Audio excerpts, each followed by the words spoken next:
You're listening to the Teach Better Talk podcast featuring expert educators eager to share progressive tactics to reach more students. Teach Better Talk is created by teachers and fueled by passion. Let's get started.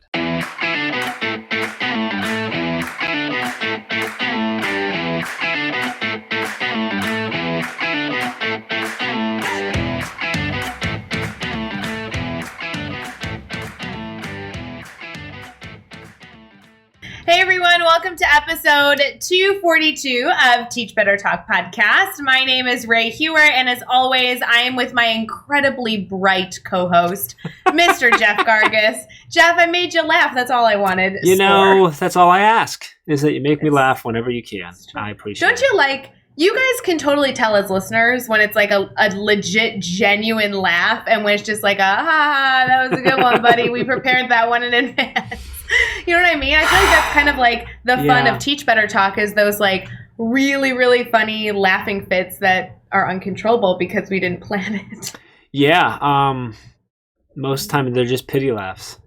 That's true. Most of the time for your jokes, they're pity laughs. Because most of my jokes are pretty bad. So they only warrant pity laughs. So I get it. But, it keeps you going, and we just got to keep, filling you back up just so you keep trekking. So it's fine. No big deal. Speaking hey, of everyone. Laughs, you had something. You were like, hey, everyone. What you were going to announce? I was just something. like, hey, everyone. Welcome to 242. We're about to get the show on the road, but apparently we're just still going to pretend like we don't know we're recording right now. So anything you want to add in here, Jeff? I was coughing. I was going to try and do a typical Jeff transition there. And what I was going to say is like, why do you do those? Because you love them, Ray. You tell me all the time. You're like, hey, I know I make fun of you on the podcast, but I really love when you do those really tacky transitions. Don't. But I'm not going to do it now, so you're not getting it. Please, though. See, we're all I told on the edge you of love our them. seat. See, I told seat. you. I was going to say, speaking of things that make you laugh, we're having this awesome event that I think is going to be a lot of laughter at. That's what I was going to say. Okay. I won't say it. Yeah, that was bad. Maybe don't say that one. Our listeners won't like that. Not going to say it. I will say, though, if you're listening right now and you could possibly click over to your calendar app, we'd really like for you to add in that we're doing a super fun event full of laughs and popcorn on February 19th at 8 o'clock in the evening. Jeff, it's really funny because this was kind of put together based on people giving us feedback that they loved when we did events where people could just get together and hang out, like whether it's the ambassador group hanging out or actually what really sparked this was, do you remember when we did that kickoff event last summer? Yeah. And truly, like all these educators hopped on a Zoom call and there was some structure, like there was sessions people were a part of. Megan Deegan kind of helped us put that all together. Kind of helped us? Well, no, she helped us put it together, but when I say it was like an event where people got together, we strategically planned it where there was only a little bit of content, like a little bit of an idea to get kind of like to get you going, to get your mind thinking. And then it was supposed to be time to hang out, time to relax, time to refill and refuel. And so we got such great feedback. We wanted to do it again. And while we've done a lot of different things, this one I think is really special because it's actually exclusive to our private group. Yeah. Which I think brings in a very specific type of educator. Do you know what I mean? Yeah, I agree. And when you say private group, you refer to our private Facebook group, which is free. So it's like private, but it's pretty easy to get into. Well, if you're in education and you should be there. If you're in education, you should be there. End of story. Yeah. But it has about 6,000 educators that get together and talk shop, ask questions, participate in live events, And what we wanted to do is create something special where people could grab a bowl of popcorn and maybe their favorite snack or soda and pop on and hang out. And I don't know, it should be kind of fun. I'm kind of excited. So is this like, is there any structure? Is it just kind of like come hang out? Like, is there going to be some sort of flow of events or? We do have some just surprises. Everyone listen, I'm legit asking because I don't know. Just so you're aware. True. This is not Jeff me setting Ray up. Yeah. He has no idea. But here's the deal. We wanted to provide a little bit of structure and some surprises because we really do love this group. This Facebook group constantly has people sharing ideas. Anything from, here, this is a resource I really liked. If somebody needs something like this, to, hey, I'm doing this thing in my classroom. Can someone help me? It really is really diverse of educators from around the world. And we wanted to create a space to not only inspire, but hopefully help you connect and be supported. And I know we talk about those 3 words a lot on the team. It's a part of kind of our vision of how we hope to see the world, where educators are supported, connected, and continuously inspired. And so this group, we're just telling people right now the date and the time, which is February 19th at 8 o'clock Eastern in the evening. It's a Friday night. We want everyone to grab a bowl of popcorn and come hang out, and we will have some surprises. We will be offering up some ideas, and hopefully it gives you just a great way to end your evening, just a great way to end your week, and hopefully spark in some fun positivity to enter into the next week with. So easiest way to get in there is go to teachbettergroup.com, or if you just search Teach Better Team on Facebook, our page will show up, but also the group will show up. Jump in, there's like 3 questions to answer to get in. You're in, boom. That's what we're going to, because that's where we're sharing the link, right? Only in that group. Yeah, so that's the kicker. That's the only weird thing about this event that you want to make sure you know, is that the Zoom link to enter this popcorn party is only accessible if you're in the private Facebook group. So even if you make a Facebook just to join the group, the link is going to be posted about an hour beforehand or the day of, whatever. And so you'll be able to have that and just log in and hang out with us. So it should be fun. There we go. I love it. So teachbettergroup.com or Facebook, search Teach Better Team. We're on there. Let's talk about this episode. So Erik Francis is, well, he's a lot of things. We could throw out his accolades like crazy if we wanted to. We could. And I'll keep it short. He's an international author and presenter. He speaks all over the world. He does training all over the world. He's author of Now That's a Good Question, his book. We talk about that in this episode. Erik has been he's been in education for 25 years. He's been a classroom teacher. He's been a site administrator. He's been a program specialist. He's obviously an author. He's actually been, and he doesn't touch on this, in there because it's not his style to list all his accolades, but he's actually been ranked as one of the world's top 30 education professionals. In 2019, he was number 13 in the world, and in 2020, number 3, which is by the research organization Global Gurus. So pretty bright guy. And honestly, if you listen to this episode, you'd be like, oh, that's why. Because he just really gets into some stuff. I really enjoy Erik. We've been connected to him for a long time. Chad specifically has been connected with him even before any of this happened, like any Teach Better thing was a thing or anything like that. So this was really fun to have him on. Super excited about it. Ray, anything in particular that you want people to listen to and grab out of this?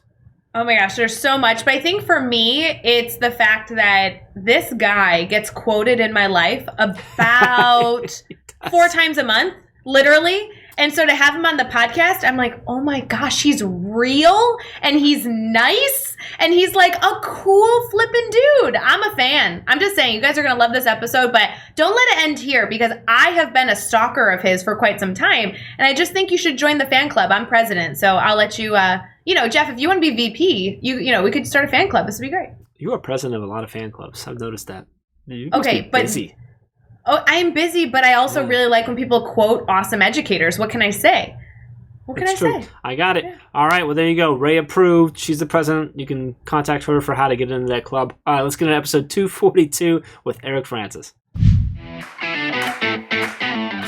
All right. We'll be right back with that episode, but I do want to make sure that you know that you should be listening to all the podcasts, a part of the Teach Better Podcast Network. Yes, Teach Better Talk is a fun one, and we really appreciate that you have subscribed and hopefully rated and reviewed this podcast. But we also have other podcasts that we have the opportunity to highlight over in our podcast network. Head over to teachbetter.com/podcast to see the full list.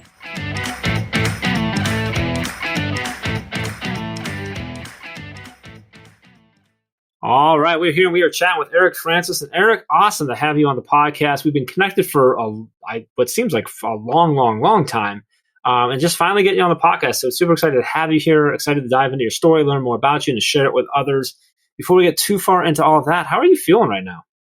I'm feeling pretty good. Thanks for asking, and thanks for having me on the show. I mean, right now, healthy, God willing, exercising, haven't really succumbed to, unfortunately, this, coronavirus COVID pandemic. The great thing about out here is that they just opened 1B for the teachers, and I have a school that's going to count me that I work with as part of their staff. So I'm going to actually hopefully be able to get the vaccine within the next couple of days. That's awesome. Well, I'm really excited that you're I mean, geez, the support that you provide teachers just in a virtual setting, I'm sure is great. I know is great, but thrilled that a staff that you're affiliated with as well is also supporting, that too. I can only imagine that you're eager to get into schools and keep supporting educators like you seemingly always have been doing. As our listeners kind of get into your story and the work that you do, and like Jess, I feel like we've all been connected for a long time, but I'm really interested in kind of how you got to everything that you've been able to accomplish thus far and all the support you provide. Would you be willing to kind of answer that silly question of, hey, Erik, like, what do you do? Well, I provide professional development guidance support to schools and staff. I started out here in Arizona, which is where I live, and then it went across the country. And now I've been able to do this around the world. I've been to Singapore and Malaysia a few times. I call myself an education professional specialist, not a consultant or anything, because I think more so my job, my responsibility is not to come in and have, magic bullets or the secret to success. It's really trying to get the teachers and get students into a mindset where they're thinking deeply and, most importantly, being able to communicate and express their learning. So that's why I don't want to say consultant. Sometimes that gives a little bit of a connotation that's not positive. So again, I call myself an education professional specialist. Been doing this now for 9 years. Wow, I'm going to be going on 9 years next month, actually. I started in 2012. I've been in education for the last 25 years.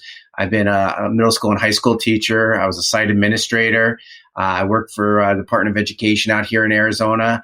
And that's really kind of where my career took off, not so much progressing through the agency, but really finding my niche and finding that my gift and I guess my specialty is to do training, to do professional development. I wanted to be an instructional leader. I didn't feel that way as a site administrator. I felt more like I was a cop without a badge. I was using my grandfather's, they were NYPD, retired, and I was using their interrogation techniques to find out who skipped third hour or who was in the bathroom fourth hour. By the way, if the tips of their ears turn red, that means they're guilty.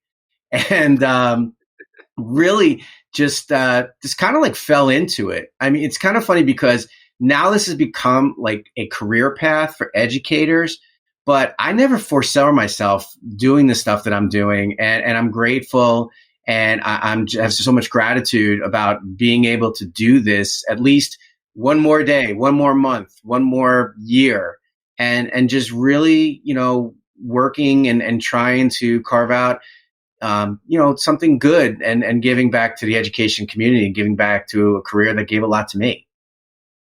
Erik, it's awesome to dive into things because you've done so much here, and you forgot to mention the fact that you're also an author of a book called, if I got it right, it's Now That's a Good Question, and it was published by ASCD. Can you take us into the book and sort of when did that come along? What's about? What will we get from it? Who's it for?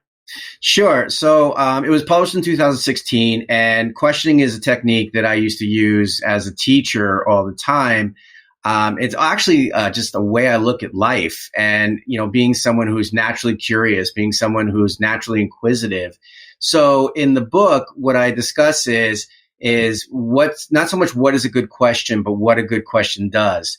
And I say that a good question stimulates deeper thinking, is that when you ask a question, if I had an MRI or a CAT scan in front of all my students, you would see their brains just light up, because when you ask a question, you stimulate deeper thinking and you get the kids to think deeply about what it is that you're asking.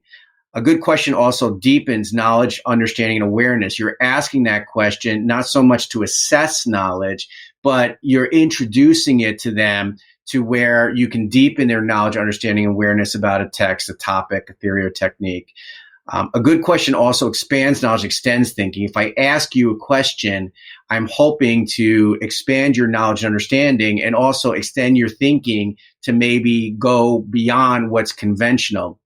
A good question also piques curiosity, imagination, interest, and wonder. So again, when I ask you a question, hopefully I'm making you more curious. I'm sparking your imagination. I'm helping you try to get more interested in what it is you're learning, and also maybe wondering, why am I asking that question? But most importantly, a good question encourages students to express and share their learning in their own unique way. I strongly believe that the true measure of learning is whether you can not only demonstrate, but communicate your thinking and your depth of knowledge. I've also kind of added to that since then because there's been a lot of things going on with questioning and inquiry lately.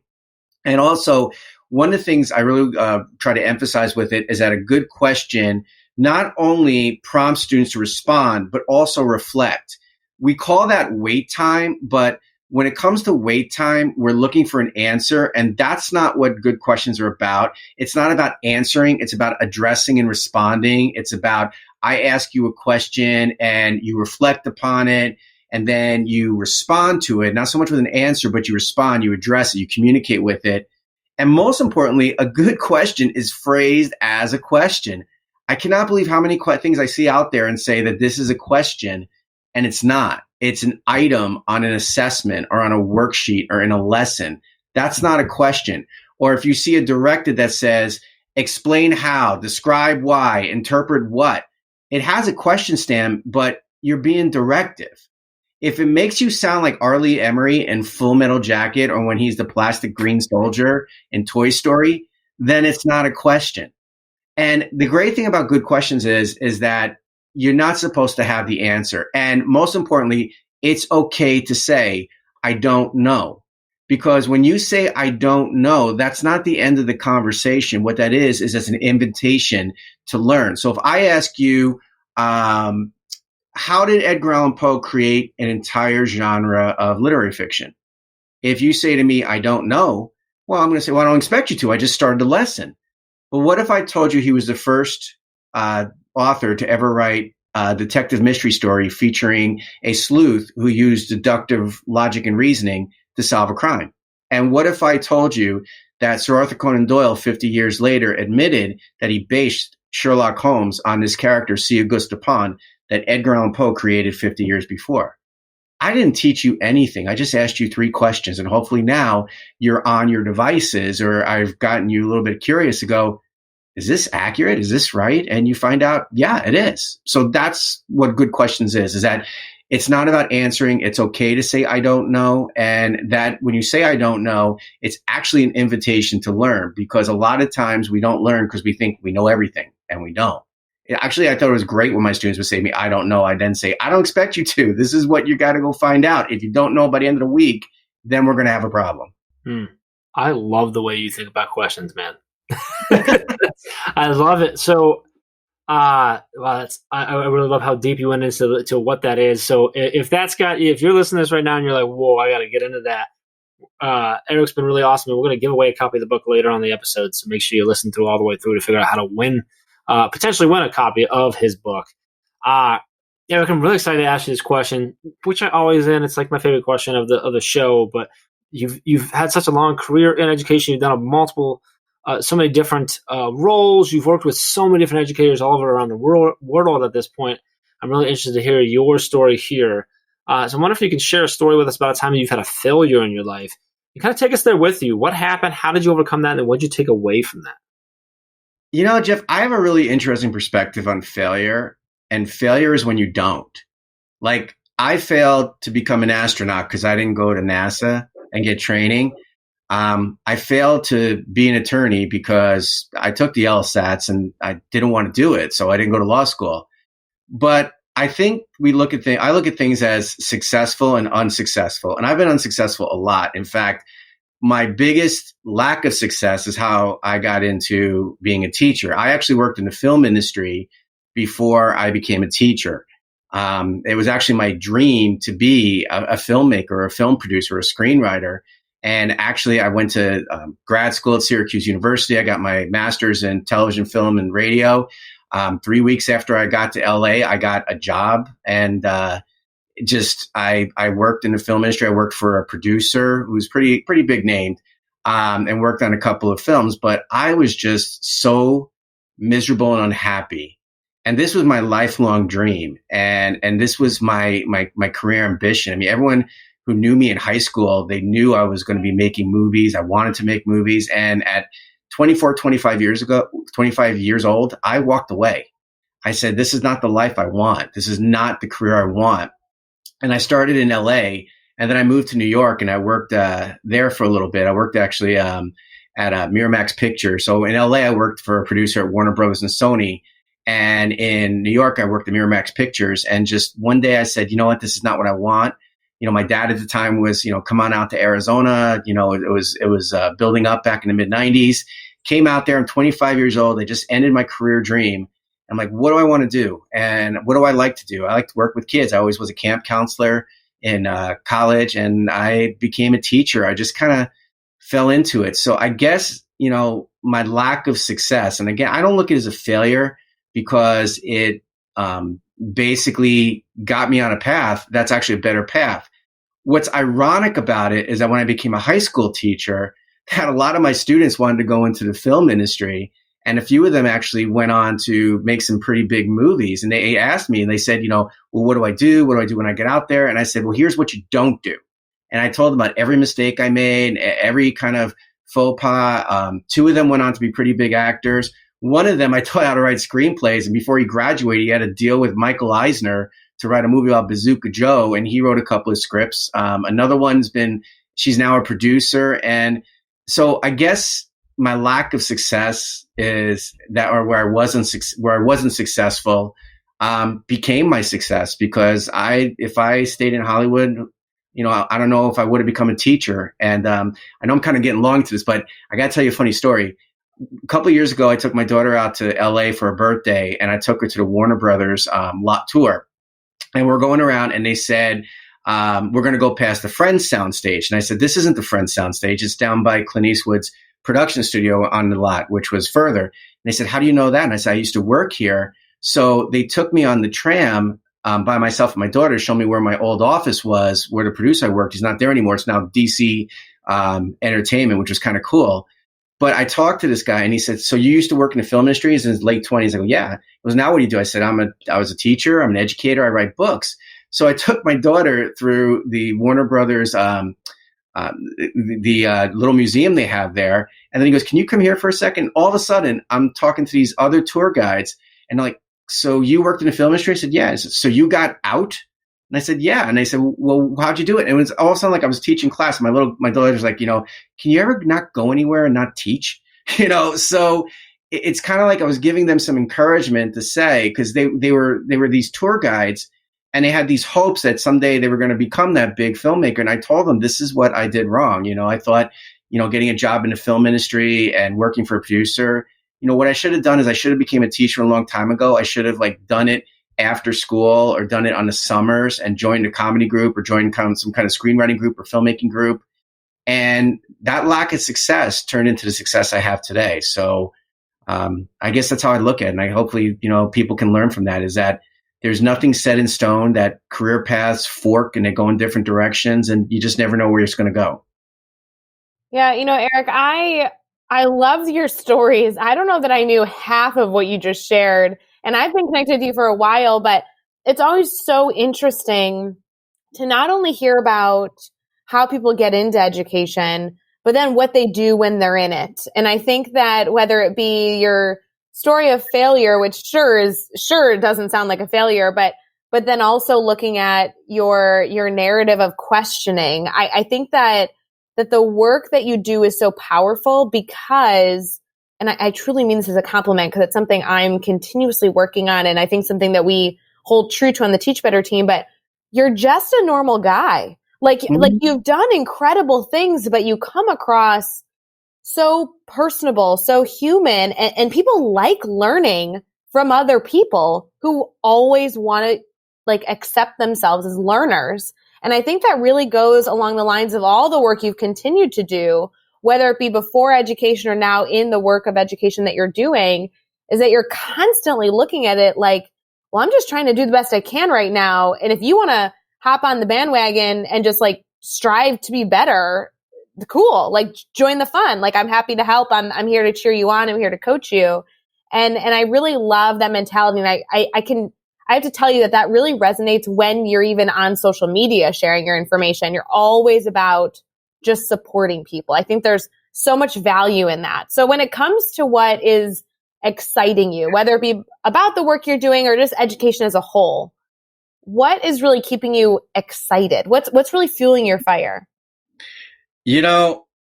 My mom is someone who looks at life glass full, and she taught me how to do that. And really, I'm kind of looking at what could education look like when this is all over. And like of us, we all had to pivot and shift. I mean, I know you guys are doing a lot with professional development. I'm doing, my whole career changed after this thing, and it was easy to like get sad and get depressed and bogged down about it. But really what's exciting me and what keeps me going is that what could this look like when this is all done? Because our profession and the system has been rocked. I mean, if you think about it, there's a lot of, we can't go back. We can't go back to the way it was. And there's a lot of potential to make a lot of great change. The way we look at assessment, stop looking at it as accountability to hold schools responsible or accountable, and start looking at actual measures of student success. Start looking at our assessments, at looking at, how are students doing, how we can look at standards. Instead of looking at standards as benchmarks for assessment, why don't we look at them as benchmarks for instruction? Why don't we present the standard to the students at the very beginning and say, okay, guys, this is the finish line and this is the destination. This is the finish line and the pathway to proficiency, what you need to do to demonstrate proficiency. And this is the destination in your progression of performance. And instead of us thinking, okay, this is what I need to teach them, or thinking, okay, looking for what they don't understand, what if we search for their strengths? What if we use that standard and just kind of said, okay, here's the end goal. Can you do this? No. Can you do this? No. Can you do this? Yes. Okay, boom. That's where I start. And I start with the standard, but I begin at the level where the students are, and I build upon their strengths and successes to get them to that standard and then even go beyond it. So I'm really excited. And I think more of us, and a lot of us need to get together. I think a lot of us need to form some sort of group or consortium, much like the way a lot in social emotional learning, a lot of people have done that. They've come together to talk about social emotional learning. From an academic standpoint, I think a lot of us need to get together and really say, okay, what could education look like when this is all done? And that's what really, really makes me passionate. I'm really looking forward to my next book, which is going to be on depth of knowledge, DOK, and taking it to the next level, hopefully. And I just kind of look to the future with hope. I mean, there's only my attitude is there's only one thing you can do when you hit the wall or hit the ground: bounce. And once you hit bottom, you just hit it and you bounce up, you rise back up. So again, I think what really gets me excited is, we have a new leadership at the federal level. I think we really have somebody who understands education as the Secretary of Education. I've heard really good stuff about this guy. And hopefully we can get away from this. Let's hold the schools accountable for student performance and really look at assessing how students are learning and what they need, and being not so much evaluative, but responsive to what students need when it comes to learning. Use that standard as a benchmark, not for assessment, but a benchmark for instruction to say, this is what it means to be proficient at this grade level. Can you do this? No. Can you do this? No. Can you do this? Yes. Okay, boom. That's where I'm going to begin with you. And we're going to build upon that so you can get there. And then we're going to take you beyond it. So that's what really is making me passionate, is that I think we're at a time where we can see such a dynamic shift and change in education right now. And we can be the ones who make it. No, you can hear your passion. I mean, I love that you shared all of that, because you just get us all fired up. If you had to give us one tangible piece of advice, a tangible piece of advice that you'd want to share with teachers, kind of to be the statement of your Teach Better Talk podcast episode, what would be your best piece of advice that you'd want educators to consider right now? It's not about us, it's about the kids. I think sometimes with educators, we look at it based upon from our lens, and we really need to look at it more so based upon from the student's lens. And I know I'm sounding very general about it, but looking at it more so from the point of the matter to say that, where is that student? Why is that student acting this way? How can I make this? And a lot of things that even I talk about this from an academic standpoint. Sometimes we teach the way we're taught and we teach the way that we understand. And that might not be the way our students understand. So a lot of times what I try to even do with my professional development is to show that there's more than one way to do something. Why is it we differentiate instruction, but we don't differentiate professional development? I think that would make teaching really fun and really enjoyable is that can I find different and deeper ways that students can learn? And can I give them options? And if I don't get it, but if they get it, why don't we just have them teach us? So, for example, I say about multiplying multi-digit numbers using the standard algorithm. There's 5 ways to do it. 4 I could teach you, and 1 I can't. And the one way I can't is that stick method because I don't get it. I don't understand it. I mean, I learned how to do lattice. I learned how to do windows. I learned how to do place value understanding, the traditional way of stacking factors. But that stick method, I don't get it. But there might be a kid in my class who does get it. So if I showed them a video and I ask, how many of you guys got that? And if they raise their hand, I say, okay, so what do you see there? Tell me, how does that work? Now the student becomes a teacher. It's not about me. It's about them. I am a facilitator of knowledge. I am somebody here to give you the basics and to have you go further with it and to affirm and confirm whether you're correct or incorrect, or have a dialogue with you to say, can you defend your position to where you're right or you're wrong? So, and I see a lot of it. Sometimes we just take it upon ourselves. And that's also the reason why we work so hard. We need to put it more on the students. We need to basically put it on them. Like, Ray, I know you teach math, right? You teach math. And what if you basically did a math problem and said to the students, okay, so how did I do that? Or what if you did it incorrectly and you say, am I correct or incorrect? You tell me. Like putting it more on the kids. And I think we put a lot of that, and a lot of it is, just our nature as teachers.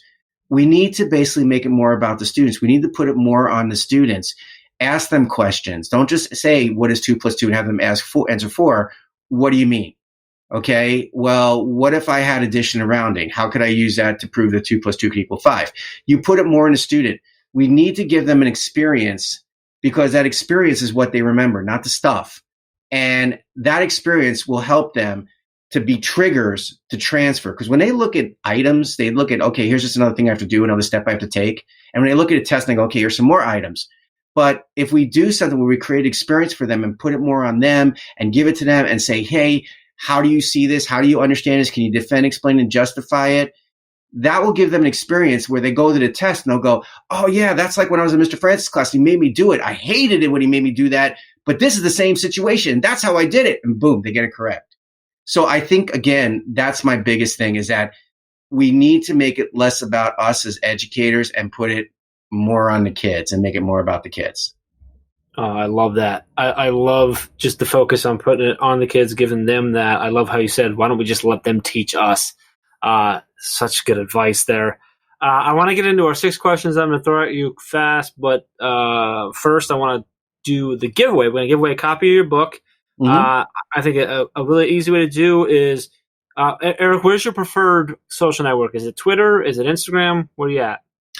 Twitter's probably my preferred for like the connections with it. I'm on both. Right, we'll go Twitter. Mm-hmm. We usually just ask them to do something. So hear them say, jump on Twitter, tweet out. Make sure you tweet at Teach Better Team. Erik, can you throw out your Twitter handle real quick? Sure. It's at Maverik, Maverik, no C's in Maverik, Maverik, EDU12. All right. So make sure you tag Erik, tag Teach Better Team, and hashtag Teach Better, Teach Better Talk. Just answer this question of what is good questioning mean to you, and then we'll see that we're gonna pick someone randomly and give them a copy of Erik's book. So that's awesome, man. I really appreciate you doing that. Oh, you got it. Of course. I mean, hey, it's about spreading the message, man. It's about hopefully helping somebody, and that's the big thing. And Ray, I really want to thank you that you made me feel like I make you feel like I'm a real person and stuff like that. I mean, when you first get into it, and all of a sudden you get these accolades and you get spotlights, you're like, wow, okay, this is great. But then it's really about the message that's out there. And, it's like kind of like the message from Batman Begins. It's not who I am, but rather what I do that defines me. And that's really what I want it to be, is that, have the work defined. That's why it's funny, because when you said, Erik, you didn't say you're an author. I'm not good at that stuff. I mean, I have accolades and stuff like that. And I don't want to be like, hi, I'm Erik Francis and I'm this, that, and another thing. And I got this and I got that. I'm just Erik Francis, man. I would love to just have a conversation, sit down with you. And thank you for saying that. I really, really appreciate that you guys pick up on that. I love it. And I love that about you. So we're going to keep having a conversation here. This one's just going to be me asking you a bunch of questions. You're going to answer each one in 15 seconds or less. You good to go? Good to go. All right. What is one EdTech tool you cannot live without? Oh my gosh, PowerPoint. Give us a book that you're reading right now. Start With Why by Simon Sinek. Who do we need to follow on Twitter or Instagram today? You can give us up to 3. I would follow, oh my gosh, I don't know really their Twitter names. I know their real names. I would follow Paula Maker. I would follow Tom Herrick. And I would follow Dennis Griffith. And also, Rick Jeter and Rebecca Coda. Sorry, that's fine. You totally cheated. I know. All right, give us a good YouTube channel, website, or podcast that educators can check out.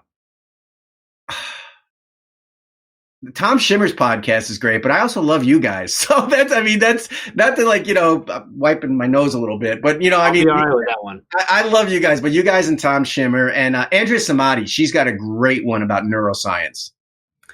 Give us a daily, weekly, or monthly routine every teacher should get into. Exercise, work out. And lastly, give us the best piece of advice you've ever received. Oh my gosh. What comes to my mind? My father. Don't be a putz. I love that one. I love it. Tell you, every time I present, every time I do something, every time I say, my dad's not with us anymore, but I call him my force ghost. So in my right ear, I hear him say, hey, look at you. Huh. And in my left ear, I hear him say, don't be a putz. Don't be a putz. Oh my God. My family says that all the time. I love that. Oh, that's a good one. That's trophy worthy, Jeff. That's got to be trophy worthy. Oh, absolutely. Are you kidding me? Without a doubt. Erik, I know we've talked a lot about not only what you've been able to do in education, but also how valuable it is to be connected with you on social media. So I do want to make sure our listeners can stay connected with you, whether it be obviously by reading your book, but also following you on Twitter and things like that. So tell me a little bit, how can people stay connected? Where can they find you? Well, they can find me again on Twitter. It's the name of my company, Maverik Education. It's named after my daughters, Madison, Avery, and Amanda. And there's also that movie connection. So I named it after Top Gun character. It's one of my favorite movies. I can't tell you how bummed I am that I got to still wait for the sequel Yeah. for 25 years. Cobra Kai has been satisfying my 80s teenage person. But Me too. Yeah. So you can connect with me at Maverik, Maverik, edu12. You can go to my website at Maverik, Maverik, education.com. I also have a YouTube channel. I do a thing called 60-second PD. No words, just music and a bunch of visuals. And it's about a bunch of topics I present on, questioning, depth of knowledge. And I am also, as we talk, I am creating my online class for professional development for depth of knowledge and also good questioning and what I call inquiring minds. And that hopefully should be up and ready within the next month or so. So that's kind of like the big announcement. I haven't told anybody about this, so you guys are the first to hear about this. I'm creating an online class for teaching and learning for depth of knowledge and good questions and inquiry. Nice. That's awesome. Congrats Love on that. it. Yes. You can find all the links, all the resources, and everything to mention this episode over at teachbetter.com, as well as really important links for connecting with Erik and keeping the conversation going, keeping up to date when those courses come out, and staying connected to him. So be sure to head over to teachbetter.com for all of that. Make sure you hit subscribe so you don't miss any upcoming episodes. And if you can give us a rating and a review, we'd really appreciate that as well. Let's keep taking this just one step further. Think of just 3 of your colleagues who need to hear these amazing stories and connect with these amazing educators, and just share this podcast with them. Erik, this was awesome, man. I'm so happy that you're able to come on. Really, really appreciate you, all the things you do, all the value that you bring to people all day long, every day. I just really appreciate you taking some time and hanging out with us, man. Thank you.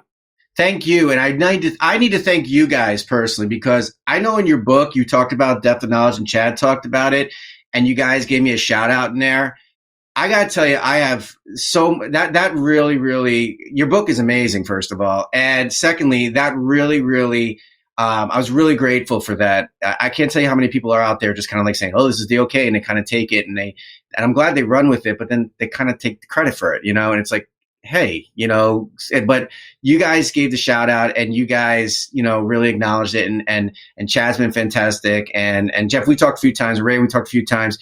I am so impressed by what you guys do. I am such a fan of yours, that I just think it's amazing. So thank you very much for having me here today.